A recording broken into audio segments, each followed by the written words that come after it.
felt so lucky. I mean, the summit was just above us, and we knew we were going there. But before they reached the summit, a flash of color caught Dan's eye. And I saw in the distance a little bit of yellow fabric on the ridge top. And I thought, oh, what is that, a tent or something? And then I got a little closer, and I could see that it was a person. And as Dan approached, the scene that unfolded before him was just plain weird. He had his jacket unzipped, and his arms were out of the sleeves of the jacket. So you could see his chest bare, and he looked very distressed. And then he saw me, almost as if I think he thought I was part of maybe a dream that he was having. Did you think anyone could be up there in those conditions and still be alive? I have never seen anything like that before. The thing that struck me was that how he was holding his hands up, and he had no gloves on. You could see, like, his fingers had frozen, and they were sort of a waxy yellow, and then below that, it looked like normal skin, and he was holding up his hands like this, and sort of looking around. I was blown away. Unbelievably, the stranger spoke to him. He said, I imagine you're surprised to see me here. Because I probably had a look on my face of, total shock with my jaw down, And I said, can you tell me your name? And then he was almost sort of pleased and surprised sounding, and he said, yes, I know my name.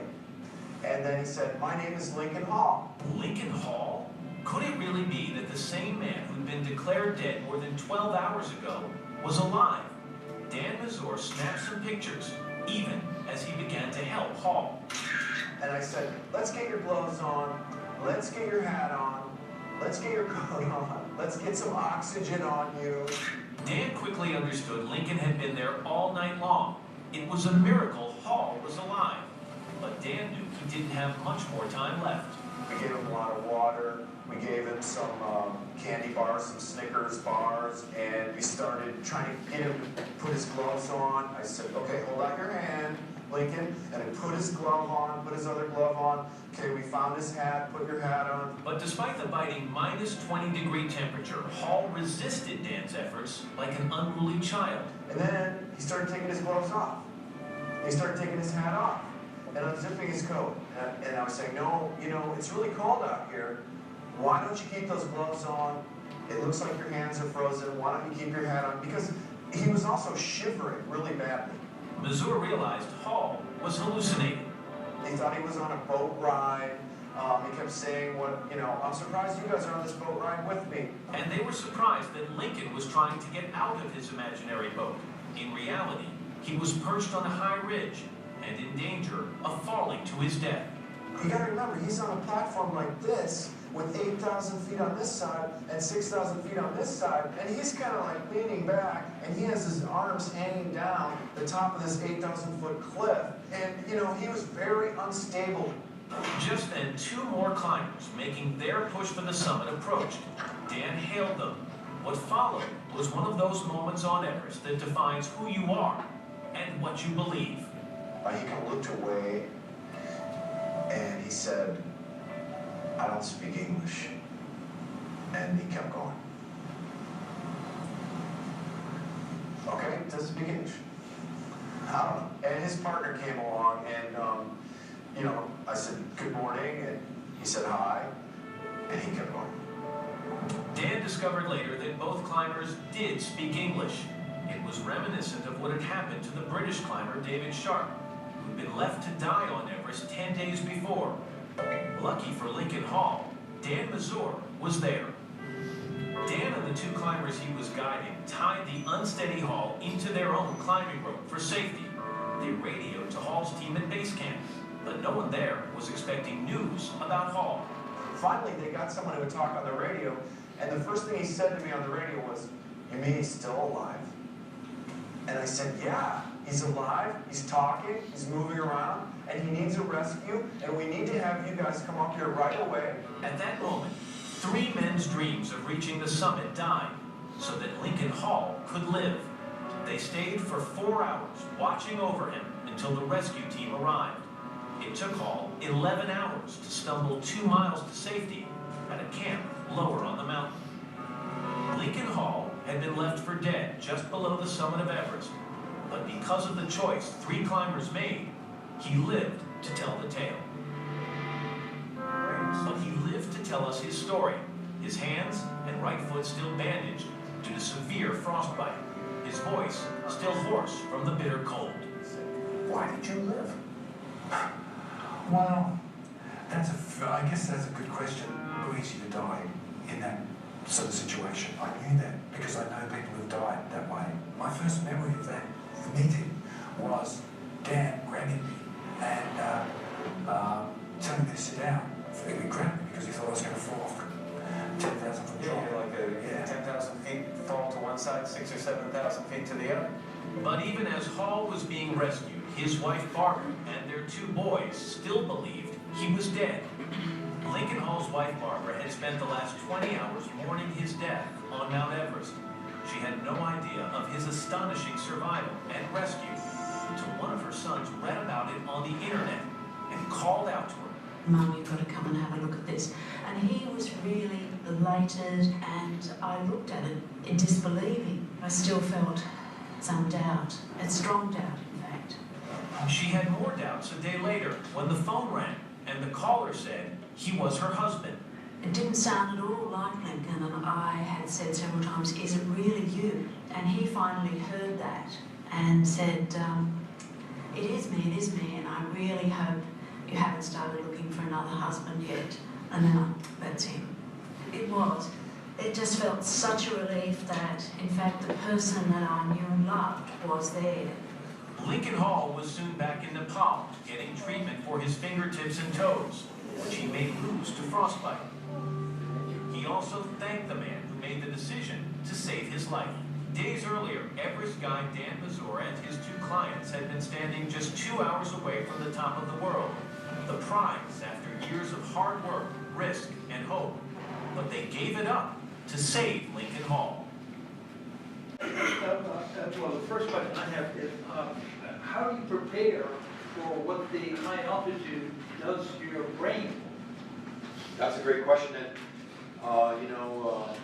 one of the biggest issues that we have going to altitude is that there's 2 things that comprise altitude sickness. Number 1 is a lack of oxygen. Thank you. And the number 1 symptom that you get when you first go to altitude and you're experiencing lack of oxygen, the number 1 thing you feel is a headache. You get a headache.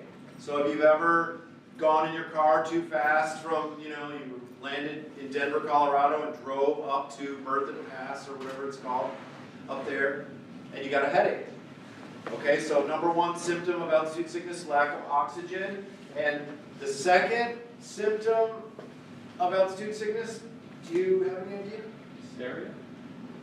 Good question, good answer, good answer. It has to do with the effect of air pressure on your body, which causes edema. Thank you, thank you.